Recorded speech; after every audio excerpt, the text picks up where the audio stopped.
എല്ലാവർക്കും നമസ്കാരം. പ്രാർത്ഥനാസ് വേൾഡിലേക്ക് സ്വാഗതം.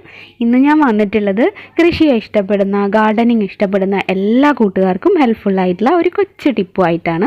വളരെ സിമ്പിളായിട്ട് നമുക്ക് വീട്ടിലുണ്ടാക്കാൻ പറ്റുന്ന ഒരു സ്പ്രേ ആണ് ഇന്നത്തെ വീഡിയോയിൽ ഞാൻ ഷെയർ ചെയ്യുന്നത്. നമുക്കറിയാം ചെടികളിൽ വണ്ടുകൾ, പ്രാണികൾ, അതുപോലെ കൊതുക്, ഒച്ച്, ഇങ്ങനെ ഒരുപാട് കീടങ്ങൾ വരാറുണ്ട്. അപ്പോൾ നമ്മുടെ ചെടികളുടെ ഇലയും പൂവും ഒക്കെ അത് തിന്ന് നശിപ്പിക്കും. അപ്പോൾ അതിനൊക്കെ എതിരായിട്ട് നമുക്ക് സിമ്പിളായിട്ട് തയ്യാറാക്കാൻ പറ്റുന്ന ഒരു സ്പ്രേനെ കുറിച്ചാണ് ഇന്നത്തെ വീഡിയോയിൽ ഷെയർ ചെയ്യുന്നത്. അപ്പോൾ വീഡിയോ എല്ലാവരും മുഴുവനായിട്ട് തന്നെ കാണുക. പിന്നെ പുതുതായിട്ട് ആരെങ്കിലും ഇപ്പോൾ ഈ വീഡിയോ കാണുന്നുണ്ടെങ്കിൽ ഒന്ന് സബ്സ്ക്രൈബ് ചെയ്തിട്ട് നമ്മുടെ ഫാമിലിയിൽ ജോയിൻ ചെയ്യണം കേട്ടോ. അപ്പോൾ നമുക്ക് വീഡിയോ എന്താണെന്ന് നോക്കിയിട്ട് വരാം. ഇതിന് വേണ്ടിയിട്ട് ഞാനിവിടെ എടുത്തിട്ടുള്ളത് 2 ചെറിയ പീസ് കർപ്പൂരമാണ്.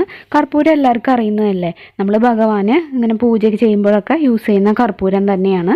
ഇത് നന്നായിട്ടൊന്ന് പൊടിച്ചെടുക്കണം. 2 ചെറിയ പീസാണ്, അത് കനം കുറഞ്ഞ പീസാണ്. നമ്മൾക്ക് കൈ കൊണ്ട് തന്നെ നന്നായിട്ടൊന്ന് തിരുമ്പിയാൽ അത് പൊടിഞ്ഞ് കിട്ടും.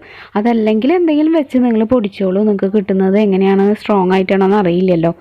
എന്നിട്ട് നമുക്ക് അതിലേക്ക് ചേർക്കേണ്ടത് ഒരു 1/2 ലിറ്റർ വെള്ളമാണ്. എന്നിട്ട് നന്നായിട്ട് ഇത് ഇളക്കുക.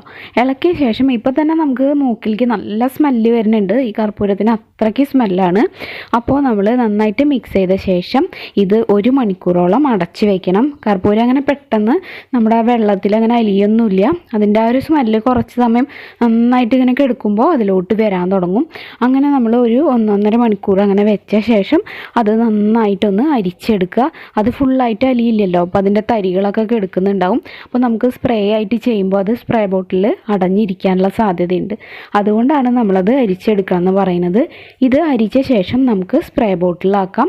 എന്നിട്ട് സ്പ്രേ ചെയ്ത് കൊടുക്കാം. അപ്പോൾ നമ്മുടെ ചെടികളിൽ ഇതിൻ്റെ ഒരു സ്ട്രോങ് ആയിട്ടുള്ള സ്മെല്ല് ഇലകളിലും പൂക്കളിലും ഒക്കെ വരുമ്പോൾ മറ്റ് കീടങ്ങളൊന്നും വരാണ്ട് നമുക്ക് നോക്കാൻ പറ്റും. പിന്നെ ഇത് വർഷക്കാലത്ത് അത്ര എഫക്റ്റീവ് ആവില്ല, കാരണം മഴയൊക്കെ എപ്പോഴും പെയ്യുമ്പോൾ അതിൻ്റെ അതൊക്കെ പോകും.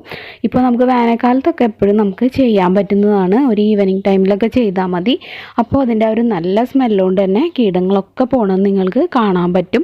ഇപ്പോൾ നമുക്ക് ഉറുമ്പ് ശല്യവും ഒരു പരിധി വരെ നമുക്ക് ഇതുകൊണ്ട് കുറയ്ക്കാൻ പറ്റും. വേണമെങ്കിൽ ഇതുപോലുള്ള ചെറിയ പീസുകൾ നമുക്ക് ചെടികൾക്ക് ചുറ്റുമായിട്ടൊക്കെ ഒന്ന് ഇട്ട് കൊടുക്കുന്നതും പിന്നെ അതിൻ്റെ സൈഡിലൊക്കെ കൊണ്ടുപോയി ഒന്ന് പുകയ്ക്കുന്നതും ഒക്കെ നല്ലതാണ്.